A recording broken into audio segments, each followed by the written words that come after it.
Hey, first off, I want to thank you for opening up to me. I know it's not easy to talk about feeling lonely, and the fact that you're sharing this with me means more than you probably realize. Loneliness isn't just about being alone. It's that ache, the weight pressing on your chest. It's the feeling that no one truly sees or understands you. And I know how hard that can be. And I want you to know you're not alone in this. When I was about your age, I went through a time where I felt completely alone. Even though I had people around me who cared about me, I still felt like I was on an island, cut off from the world. I'd lay awake at night staring at the ceiling, wondering what the hell was wrong with me. During the day, I put on a good face, maybe crack a joke here or there, but inside, I felt hollow, like I was in a room full of people, but no one could really see me. Those days were long and heavy. And I won't lie to you and say there was some big dramatic turning point where everything magically got better. But one day, I woke up and the sun was shining. I felt the warmth of the day and something inside of me shifted just a little. It wasn't that everything changed all at once, but it reminded me that things can change even when you don't expect them to. And little by little, the weight started to lift. I'm not going to pretend that I have magic words that will fix this for you. There's no string of perfect phrases to make everything better for you overnight. But here's what I do know. I'm here to catch you if you need someone. I care about you, and you matter exactly as you are. You don't need to perform or pretend. You're enough just being you, and I'm glad you're here. And don't forget to be kind to yourself. Sometimes when we're in our darkest days, we're our toughest critics, but loneliness isn't a failure. It's just part of being human. So treat yourself with the same patience and care that you'd offer to someone else. Here's something I've learned. I think most of the advice about loneliness is crap. It's nonsense. I mean, when people say, put yourself out there, or go make new friends, or make lemonade from lemons, that stuff sounds easy, but when you're in a tough place, it feels damn impossible. And depending on other people to validate your efforts can set you up for disappointment. Connection, it's just messy.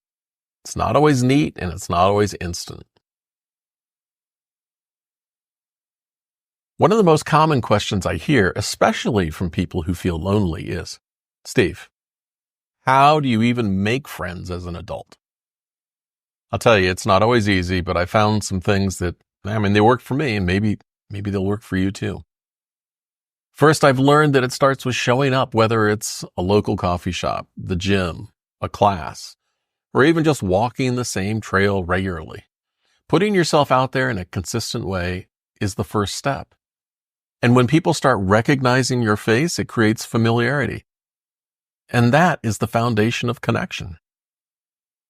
Second, it's all about being approachable.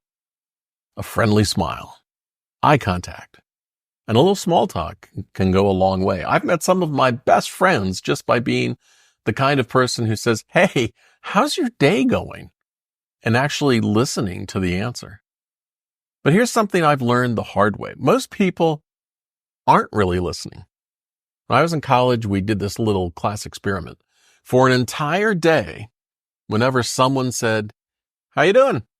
We'd respond with, dying, and you? And you know what? Most people didn't even register what we said. They just kept walking or nodded like we just said, good. People are so often just wrapped up in their own world that they don't really hear what's being said. You have to knock on the door gently and consistently to get them to wake up to you. That's why curiosity and patience are so important. So be curious about other people. I found that asking questions, genuine, interested questions, opens the door for connection. You'd be amazed how much people appreciate being truly listened to. Start with simple things like, hey, what brought you here?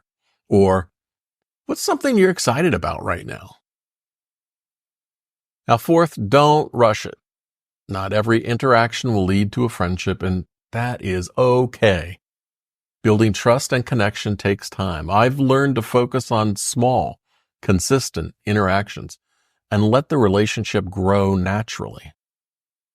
And fifth, remember that making and keeping friends isn't free or easy. No, it takes work and commitment. True friendships require showing up for each other and being willing to invest the time and effort. Not everyone will wind up being a true friend. Again, that's okay. Many people will still become caring acquaintances who bring positivity into your life, even if they're not lifelong companions. And finally, friendships often come from the most unexpected places. I met one of my really good friends years ago just because we rode the same kind of motorcycle. That small connection turned into something big, and nearly 20 years later, we're still great friends. Sometimes it's the person who helps you carry your groceries, if they still do that, or the one that strikes up a conversation while you're both waiting in line. These small moments of connection can grow into something much bigger if you're open to it. Making friends as an adult isn't about waiting for the perfect person to come along. It's about putting yourself out there with a little courage and a lot of kindness and no expectations. That's how I found some of the people who mean the most to me. And I hope these steps can help you too. But you know what I found does help? It's the little things. Doing good for others without expecting anything in return. Hold the door open for someone. Take the grocery cart back for them. Hey, just put on a smile, make eye contact, say hello. I remember one time when I held the door for an older man. He stopped and he looked at me right in the eye and he said, "You have no idea how much I needed that today." I don't know his story, but I knew I'd made a difference. And you know what? That small moment made a difference in me too. And if you want to practice a little act of kindness right now, well, I'd love some of that fresh iced tea in the fridge over there. My knees acting up, or I'd get it myself. I can guarantee that if you can get that for me, we'll both feel better. The glasses, they're over the dishwasher. Thanks. In my life, I found a secret to turning absolute strangers into people who eventually become the best of friends. I don't expect people to start seeing you for who you are the first time you meet them, or even the 10th time. Not everyone is ready for a new friend or able to accept kindness, and that's okay. Not everything is about you feeling broken. A lot of people are suffering in silence, and sometimes they just don't have the capacity to let someone in. But you never know about tomorrow, so don't give up. Here's an example. There are 3 people in my life who are great friends, the kind that would come and help if I needed them in an instant. One, I met when he came to do a job as a handyman. One was a random phone call about business. And one was a local police officer I just kept running into. You never know where your friends are hiding. You have to mine for them with effort and kindness. And one thing I hear a lot when I go to places repeatedly is, "Oh, Steve, we love when you visit because you're the nicest person. You're always so kind and friendly." And I think that's a great compliment.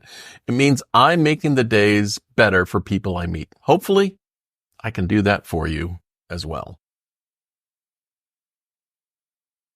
And don't underestimate the power of vulnerability.